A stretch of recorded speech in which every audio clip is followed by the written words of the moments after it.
खुलुमबाय रायजो राजा नोंथांमोन। आं दिनै नोंथांमोनजों मोननै आयदाफारिखौ लानानै सावरायनो सानदों। अननानै नोंथांमोना खोनासंदो।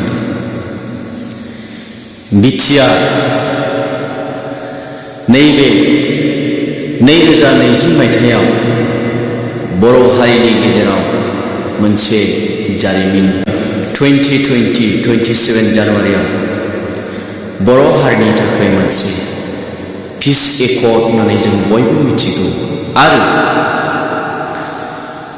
पिस एकर्ड होननानै जों बयबो खोनादों आरो जादों।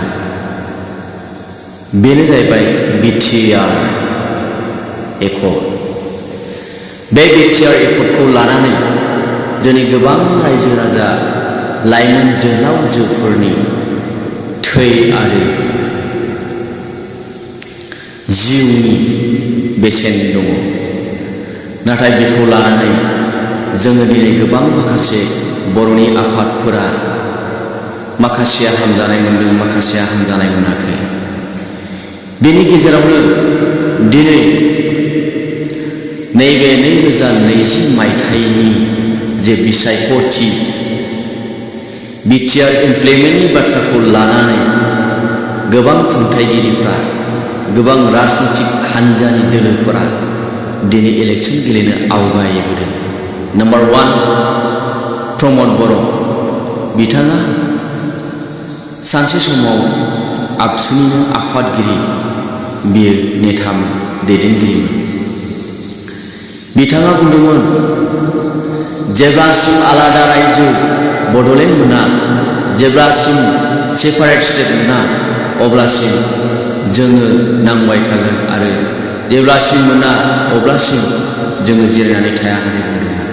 नाथाय बिथांनि बुंनाया दिनै जाफुंसार जादोंना जायाखै?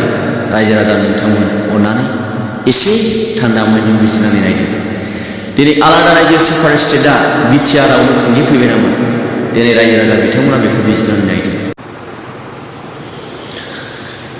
जाय बर' हारिनि बिर जोहोलाव आरो जोहोलावजोफ्रा आलादा रायजो बड'लेण्ड सेपारेट स्टेट दानायनि सिमां नुनानै गोबाव बोसोर भारत सोरखारजों नांबोबाय थादोंमोन, बेबायदिनो गुबुन गुबुन हादोरफ्राव थानानै बांलादेश, म्यानमार, भुटान, चाइना बेफोरबायदि गोजान गोजान जायगाफ्राव थानानै, फरेन कान्ट्रिफ्राव थानानै बिथांमोना भारत सोरखारजों नांबोबाय थादोंमोन। बिथांमोननि थांखिया जाहैबाय आलादा रायजो बड'लेण्ड मोननांगौनि सिमां लानानै बिथांमोना नांबोबाय थादोंमोन। बिथांमोननि गेजेरजोंनो, एनडिएफबिनि गेजेरजोंनो बर' रायजो राजा आइ आफाफोरा थांखि खालामदोंमोन एबा आसा खालामदोंमोन जे आलादा रायजो बड'लेण्डखौ मोनफुंथारगोन होननानै।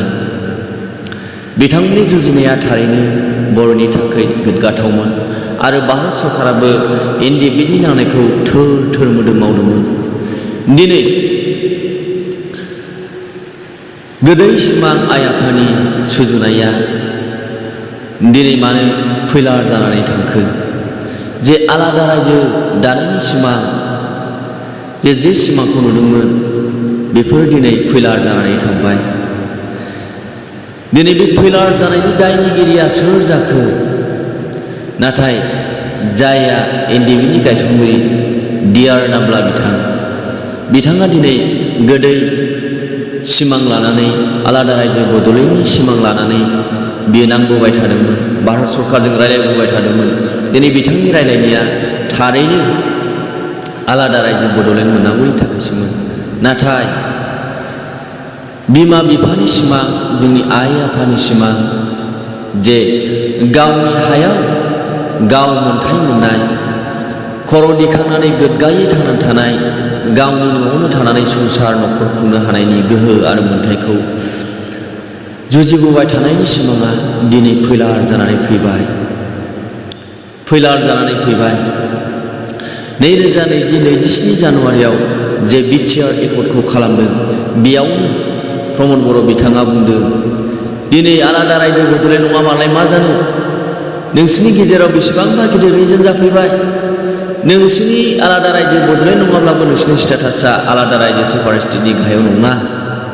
बेफोरबायदि बाथ्राखौसो बिथाङा बुङै बुङै बिटिआर इमप्लिमेन्ट खालामनांगौ होननानै बड'लेण्डखौ बावगारनानै बिथाङा इलेक्सनावसो बिखा खामग्लिनाय बादि गाद्दिनि साथ'आव बिथाङा दिनै सौग्राव सौसि बारहुंखाजों सौज्रेदनाय बायदि बिथाङा इलेक्सनाव बाहागो लादों। आरो बिथाङा जुदि एमएलए एमपि सिट जानो थाखाय गावहा थांखि गैयामोनब्ला दिनै मानो मोननै जायगायावहाय बिथाङा सिट लाखो? मोननै जायगायाव मानो दिनै बिथाङा केन्डिडेट दाखिल होखो? बावैसो सिगां ससियेल मिडियायाव प्रमद बर' बिथाङा बुंबावदों, जुदि इउपिपिएलआ सरकार गठन खालामो अब्ला नोंथाङा मा पदआव थागोन होननानै सोंनायाव बिथाङा बुंदों, आङो इएम चिफ डिपुटि जानो थाखाय आङो इलेक्सन गेलेयाखै होननानै बुंबावदों। अब्ला बिथांनि थांखिया मा?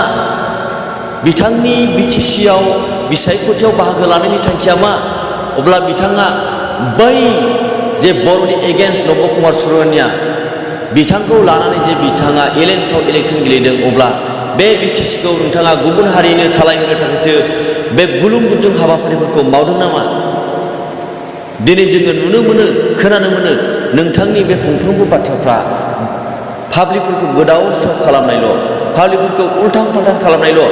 दिनै नोंथांनि इमेजआ जोंनि नुनायाव, पाब्लिकफोरनि नुनायाव दिनै मोनफ्रोमबो बाथ्रानि गेजेरजों जोङो रंखौ नुनो मोनदों।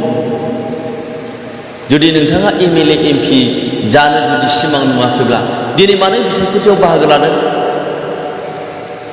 মই डिपुटि चिफ बा चिफ हबलै मैं बिसारानाय बे बाथ्राखौ मानो बुंखो नोङो? दिनै नोंथांनि बे बुंनायाव जों गोबां मानसिफ्रा सौग्रावदों। दिनै जाय नब कुमार सरनिया फंफ्रोमबो बाथ्रायाव बर'नि एगेन्स्टल' बाथ्रा बुङो, दिनै नोंथाङा सासे बर' जानानै सासे नब कुमार सरनियाखौ लोगो लानानै इलेक्सननि एलायन्सआव नोंथाङा दिनै बर'फोरनि थाखानाय जे बिटिसि जे काउन्सिल बेखौ नोंथाङा दिनै गाग्लोबनोसो सोलो खालामदों। दिनै नोंथांनि इमेजाव जों बेखौ नुदों। नोंथांनि साननाय हनाय गोसो गोरबोफ्रा दिनै खोमसि जोमै बायदि। जों बेखौ मोजां मोनाखै।